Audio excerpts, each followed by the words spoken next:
Assalomu alaykum va rahmatullohi va barakatuh. وعلیکم السلام. Ustod, як savol بود. ما соли гузашта моҳи август буд, як 40,000 дар мақсад ҷав хӯридем замин.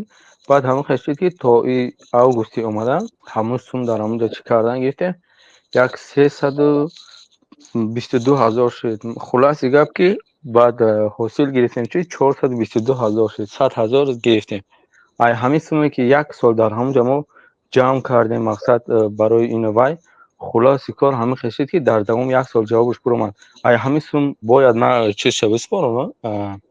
اصلا زکات حاصلی که از زمین میدروید از همون حاصل میشد، نه پول.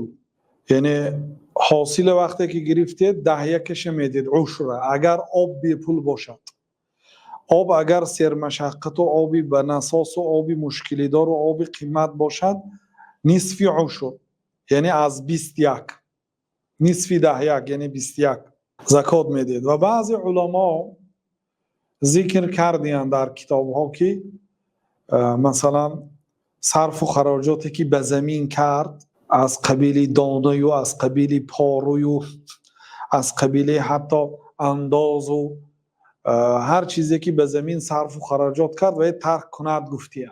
الله اعلم. یعنی بینید وضعیتتون، اگر کم باشد اونا رو حذف کنید. پیش از برآوردن زکات صرف و خراجاتی که به زمین کردید و ترک کنید و بعد از یعنی باقی مانده حاصل زکات برآورید. اگر حاصلتون زیاد باشد و شرایطتون خوب باشد، برآوردن گیرید احتیاطاً، اونش بهتر است.